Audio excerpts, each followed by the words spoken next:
നമ്മൾ iron carbon face diagram എന്താണ് എന്നുള്ള കാര്യം നമ്മൾ പഠിച്ചു.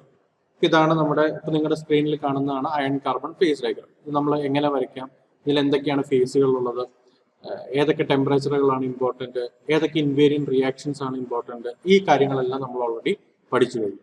ഇനി നമ്മൾ ഒരു പർട്ടിക്കുലർ വളരെയധികം ഇമ്പോർട്ടന്റ് ആയിട്ടുള്ള സിഗ്നിഫിക്കന്റ് ആയിട്ടുള്ള ഒരു പർട്ടിക്കുലർ പോയിന്റിലേക്ക് നമ്മൾ കോൺസെൻട്രേറ്റ് ചെയ്യുകയാണ്. ആ പോയിന്റ്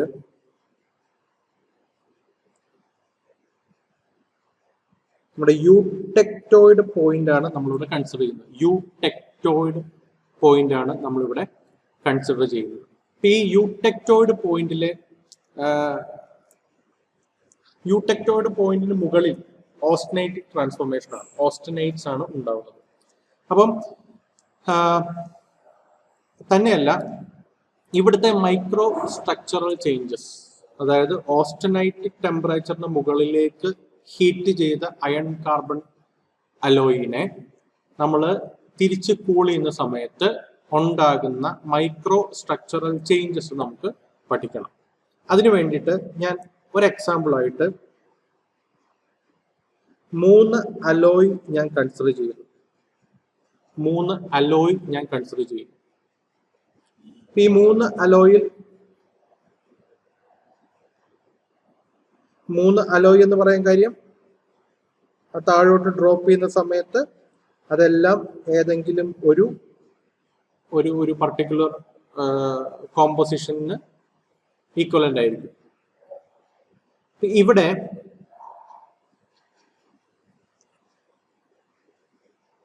ഈ പോയിന്റുകളെല്ലാം എ എന്ന് ഞാൻ വിളിക്കുന്നു. ഈ പോയിന്റുകളെ എല്ലാം ഞാൻ എ എന്ന് വിളിക്കുന്നു, അല്ലെങ്കിൽ A dash A double dash, A dash A double dash. ഇപ്പൊ എയിലേക്ക് ഹീറ്റ് ചെയ്യുന്നു, അല്ലെങ്കിൽ എ ഡാഷിലേക്ക് ഹീറ്റ് ചെയ്യുന്നു, അല്ലെങ്കിൽ എ ഡബിൾ ഡാഷിലേക്ക് ഹീറ്റ് ചെയ്യുന്നു. എന്നിട്ട് ഞാൻ അതിന്റെ ടെമ്പറേച്ചർ ഡ്രോപ്പ് ചെയ്യും. അപ്പൊ അതിൻ്റെ അകത്ത് ഉണ്ടാകുന്ന മൈക്രോ സ്ട്രക്ചറൽ ചേഞ്ചസ് ആണ് ഞാനിവിടെ ഉദ്ദേശിക്കുന്നത്. എ ഡാഷിന്റെ അലോയ്, എ പറയുന്ന alloy, A double dash alloy, ഇതിനെ എല്ലാം ഞാനിത് ചൂസ് ചെയ്യുന്നതിന് പ്രത്യേക കാരണം കൊണ്ടാണ്. ഈ പർട്ടിക്കുലർ എ എന്ന് പറയുന്ന അലോയെ ഞാൻ യൂടെക്ടോയിഡ് സ്റ്റീൽ എന്നാണ് വിളിക്കുക. യൂടെക്ടോയിഡ് സ്റ്റീൽ എന്നാണ് വിളിക്കുക. Eutectoid steel. ഇനി എ ഡാഷ് വരുന്ന ഭാഗം hypoeutectoid steel, hypoeutectoid steel. A double dash വരുന്നത് hypereutectoid steel, hypereutectoid steel. Eutectoid point ആണ് നമ്മൾ ആദ്യം മെൻഷൻ ചെയ്ത പോയിന്റ്, യൂടെക്ടോയിഡ് പോയിന്റ്.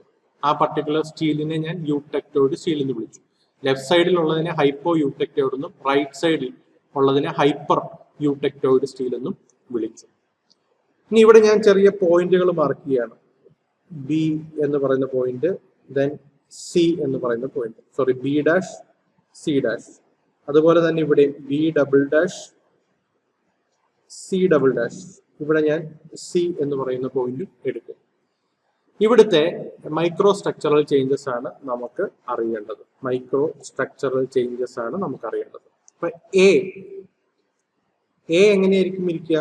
എയുടെ മൈക്രോ സ്ട്രക്ചർ എപ്പോഴും എ ഇരിക്കുന്ന പോർഷൻ നോക്കിക്കേ, എ ഇരിക്കുന്ന ഓസ്റ്റനൈറ്റ് ആണ്. എയും എ ഡാഷും എ ഡബിൾ ഡാഷും എല്ലാം ഇരിക്കുന്നത് ഓസ്റ്റനൈറ്റ് റീജിയനിലാണ്. എഫ് സി സി ആയിട്ടുള്ള അയണും കാർബണും തമ്മിലുള്ള ഇൻഡസ്ട്രീഷ്യൽ സോളിഡ് സൊല്യൂഷൻ ആണ്, കംപ്ലീറ്റ്ലി സോല്യൂബിൾ റീജിയൻ ആണ്. അപ്പൊ അവിടെയെല്ലാം നമുക്ക് എന്ത് ചെയ്യാൻ പറ്റും? ഗ്രെയിനും ഗ്രെയിൻ ബൗണ്ടറിയും വെച്ചിട്ട് നമുക്ക് അതിനെ റെപ്രസെന്റ് ചെയ്യാൻ പറ്റും. ഗ്രെയിനിന്റെ ഉള്ളിലെ ആൾക്കാരാരാ? ഗാമ. ഇവിടെ എല്ലാം ഇരിക്കുന്നത് ഗാമയാണ്. ഇനി ഞാൻ ആദ്യത്തെ കേസ് എടുക്കുന്നു. ആദ്യത്തെ കേസ് യൂടെക്ടോയിഡ് സ്റ്റീൽ എടുക്കുന്നു. യൂടെക്ടോയിഡ് സ്റ്റീൽ എടുക്കുന്നു.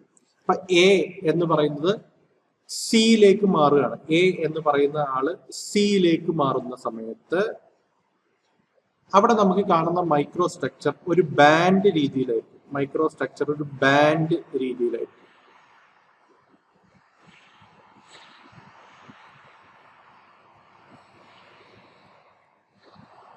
ഒരു എക്സാമ്പിളിന് വരച്ചതാണ്.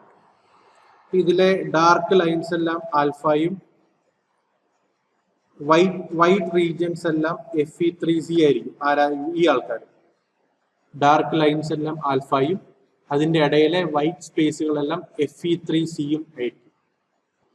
ഈ ഒരു മൈക്രോ സ്ട്രക്ചറിനെ വിളിക്കുന്ന പേര്, ഈ ഒരു മൈക്രോ കോൺസ്റ്റിറ്റ്യൂവന്റിനെ വിളിക്കുന്ന പേര് പേർലൈറ്റ് എന്നാണ്. ഈ ഒരു മൈക്രോ കോൺസ്റ്റിറ്റ്യൂവന്റിനെ വിളിക്കുന്ന പേര് പേർലൈറ്റ് എന്നാണ്. പേർലൈറ്റ്. ഓക്കെ. അപ്പോ എയിൽ നിന്നും സിയിലേക്കുള്ള ട്രാൻസ്ഫോർമേഷൻ ഇതാണ് എന്ന് മനസ്സിലാക്കണം. ഇനി ബിയും ബി ഡാഷും വരുന്ന കേസിൽ എന്താ സംഭവിക്കുന്നത് നോക്കാം. അപ്പൊ ബി ഡാഷ് എന്ന് പറയുന്നത് ഈ ഒരു പർട്ടിക്കുലർ ലൈനാണ്. ബി ഡാഷ് വരുന്നത് ഈ ഒരു പർട്ടിക്കുലർ ലൈനാണ്. ബി ഡാഷിലേക്ക് എത്തുമ്പോൾ എന്താ സംഭവിക്കുക? എയിൽ നിന്നും ബി ഡാഷിലേക്ക് എത്തുന്ന സമയത്ത് ഓൾറെഡി ഉള്ള ഗാമ റീജിയൻ കൂടാതെ ഇതിന്റെ ഇടയിൽ ചില ന്യൂക്ലിയസുകൾ ഉണ്ടാകും. ഇതിന്റെ ഇടയിലെല്ലാം ചില ന്യൂക്ലിയസുകൾ ഉണ്ടാവും. എന്തിന്റെ ന്യൂക്ലിയസ് ഉണ്ടാവുന്നത്? ആൽഫയുടെ ന്യൂക്ലിയസുകൾ ഉണ്ടാവും. ആൽഫയുടെ ന്യൂക്ലിയസുകൾ ഉണ്ടാവും. എന്നിട്ട് വീണ്ടും സി ഡാഷിലേക്ക്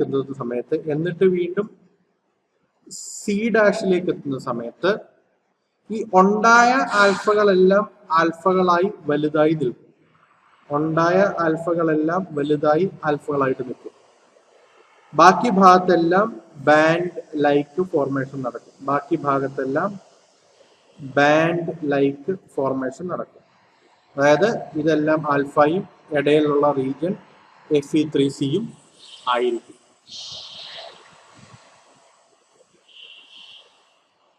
ഇതാണ് ഹൈപ്പോ യൂടെക്ടോയിഡ് സ്റ്റീലിലെ വ്യത്യാസം. ഇനി അതേസമയം ബി ഡബിൾ ഡാഷിലേക്ക് വരുമ്പോൾ എന്താ സംഭവിക്കുക? എയിൽ നിന്നും അല്ലെങ്കിൽ എ ഡബിൾ ഡാഷിൽ നിന്നും ബി ഡബിൾ ഡാഷിലേക്ക് വരുന്ന സമയത്ത് നേരത്തെ കേസിൽ ആൽഫ ഉണ്ടായ സ്ഥാനത്ത് ഇവിടെ സംഭവിക്കുക Fe3C ആയിരിക്കും ഇവിടെ ഉണ്ടാവുക. കാരണം എന്താ? അതെ, ഇവിടെ ഗാമ പ്ലസ് Fe3C ആണ്. ആ Fe3C ആയിരിക്കും ഈ ഒരു പർട്ടിക്കുലർ ന്യൂക്ലിയസുകൾ ഉണ്ടാകുക. Fe3C ഈ ഒരു പർട്ടിക്കുലർ ന്യൂക്ലിയസിലെല്ലാം Fe3Cകളായിരിക്കും ഉണ്ടാവുക. അപ്പൊ അത് കഴിഞ്ഞിട്ട് സിയിലേക്ക് വരുമ്പോൾ എന്താ സംഭവിക്കുക? സി ഡബിൾ ഡാഷിലേക്ക് വരുമ്പോൾ എന്താ സംഭവിക്കുക? ഉണ്ടായ Fe3Cകളെല്ലാം അങ്ങനെ നിൽക്കും. അതിന്റെ ഇടയിൽ ഒരു ബാൻഡ് ലൈക്ക് ഫോർമേഷൻ ആയിട്ട് ആൽഫയും Fe3Cയും നിൽക്കും. ഇതാണ് യൂടെക്ടോയിഡ് സ്റ്റീലും ഹൈപ്പോ യൂടെക്ടോയിഡ് സ്റ്റീലിലും ഹൈപ്പർ യൂടെക്ടോയിഡ് സ്റ്റീലിന്റെയും മൈക്രോ സ്ട്രക്ചറൽ ചേഞ്ചസ്. ഇത് വളരെയധികം ഇമ്പോർട്ടൻ്റ് ആണ്. നിങ്ങൾക്ക് ഇത് വരച്ച് എഴുതി എക്സ്പ്ലെയിൻ ചെയ്യാനായിട്ട് നിങ്ങൾക്ക് ചോദ്യങ്ങൾ ഉണ്ടാവും. ഓക്കെ.